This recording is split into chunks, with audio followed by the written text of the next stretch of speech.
میں ہوں سحر بلوچ اور آپ دیکھ رہے ہیں BBC اردو کا کورونا وائرس سے متعلق مختصر دورانیے کا خصوصی بلیٹن۔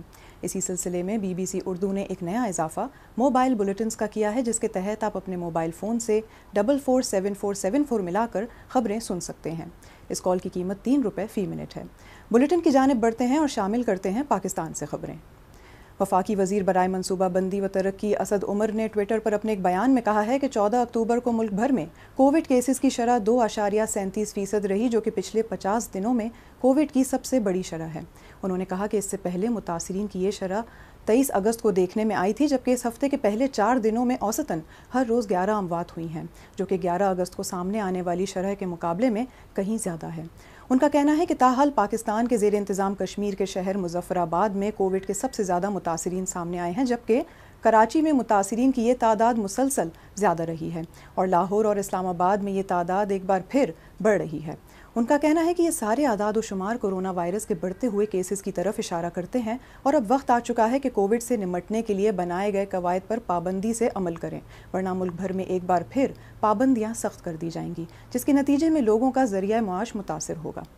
اب اگر ملک بھر میں کورونا وائرس سے متاثر ہونے والوں کی مجموعی تعداد دیکھیں تو اس وقت متاثرین کی تعداد 3,21,000 جبکہ ہلاکتوں کی مجموعی تعداد 6,614 ریکارڈ کی گئی ہے۔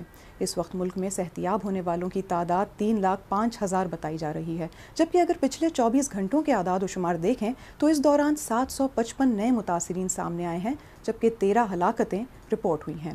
یہاں یہ واضح کرنا بھی ضروری ہے کہ ایک روز پہلے national command and operation centre یعنی NCOC نے سیاسی، مذہبی اور ثقافتی اجتماعات کے لیے قواعد و ضوابط بھی جاری کیے ہیں۔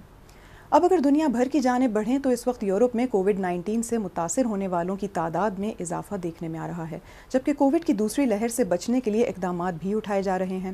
فرانس کے صدر ایمینوئل میکرون نے پیرس سمیت 8 مختلف شہروں میں رات میں کرفیو نافذ کر دیا ہے تاکہ ملک میں دوبارہ سے بڑھنے والے کورونا وائرس کے کیسز کو روکا جا سکے۔ قوم سے خطاب کرتے ہوئے صدر میکرون نے کہا کہ رات 9 بجے سے صبح 6 بجے تک کا کرفیو ہفتے سے شروع کیا جائے گا، جو 4 ہفتوں تک جاری رہے گا۔ اسی سلسلے میں ملک میں صحت عامہ سے منسلک ایمرجنسی کا اعلان بھی کر دیا گیا ہے۔ دوسری جانب یورپ کے دیگر ممالک میں بھی کووڈ کی دوسری لہر سے بچاؤ کے لیے نئی پابندیاں متعارف کرا دی گئی ہیں، جن پر اطلاق جاری ہے، جبکہ جرمنی کی چانسلر انگلا مرکل نے بھی زیادہ رسک والے علاقوں میں بارز اور ریسٹورانٹ جلد بند کرنے کو کہا ہے۔ واضح رہے کہ یہ اعلان تب کیا گیا جب ملک بھر میں 14 اکتوبر کو کورونا وائرس کے 5,000 نئے متاثرین سامنے آئے، جو کہ اپریل میں کورونا کے اوائل میں آنے والے کیسز کے مقابلے میں خاصی بڑی تعداد ہے۔ اب اگر دنیا بھر کے اعداد و شمار کا جائزہ لیں تو اس وقت دنیا بھر میں کووڈ متاثرین کی مجموعی تعداد 3,84,00,000 جبکہ ہلاکتوں کی مجموعی تعداد 10,91,000 تک ریکارڈ کی گئی ہے۔ امریکی خاتون اول میلانیا ٹرمپ کا کہنا تھا کہ ٹرمپ کے صاحبزادے بھی کورونا وائرس سے متاثر ہوئے تھے۔ ان کا خدشہ اس وقت درست ثابت ہوا جب بیرن ٹرمپ کا کورونا وائرس کا ٹیسٹ بھی مثبت آیا تھا، لیکن ان کا کہنا تھا کہ خوش قسمتی سے وہ صحت مند نوجوان ہیں، اس لیے ان میں کورونا کی کوئی علامات ظاہر نہیں ہوئیں۔ یاد رہے کہ امریکی صدر ٹرمپ اور ان کی اہلیہ سمیت صدارتی دفتر وائٹ ہاؤس کے عملے کے ارکان بھی کورونا وائرس سے متاثر ہوئے تھے، مگر اب وہ صحتیاب ہو چکے ہیں۔ اب اگر ایران کی بات کریں تو ایک ہفتے میں تیسری بار ایران میں کووڈ سے ہلاکتوں کی تعداد میں اضافہ دیکھنے میں آیا ہے۔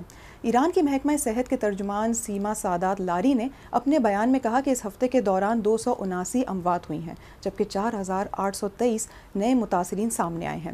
اس وقت مشرق وسطیٰ میں ایران متاثرین کے اعتبار سے سب سے زیادہ متاثرہ ملک ہے، جہاں ملک میں اس وقت 5,13,000 متاثرین موجود ہیں۔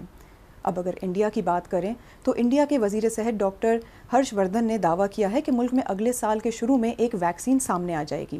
باقی ممالک کی طرح انڈیا بھی اس وقت ویکسین تک رسائی حاصل کرنے کی تگ و دو میں مصروف عمل ہے، جبکہ انڈیا میں متاثرین کی مجموعی تعداد 72 لاکھ تک ریکارڈ کی گئی ہے اور متاثرین کی یومیہ تعداد میں بھی اضافہ دیکھنے میں آ رہا ہے۔ اس کے ساتھ ہی اس خصوصی بلیٹن کا وقت بھی ختم ہوا۔ اگر آپ کورونا وائرس سے متعلق مزید جاننا چاہتے ہیں تو آپ وزٹ کر سکتے ہیں ہماری ویب سائٹ bbcurdu.com۔ اگر آپ کے کوئی سوال ہیں تو آپ ہمارے سوشل میڈیا پیجز کے ذریعے ہم سے پوچھ سکتے ہیں۔ ہماری کوشش ہوگی کہ ہم ماہرین کی آراء کی روشنی میں آپ کے تمام تر سوالات کا جواب دے سکیں۔ آپ اپنا خیال رکھیں اور محفوظ رہیے۔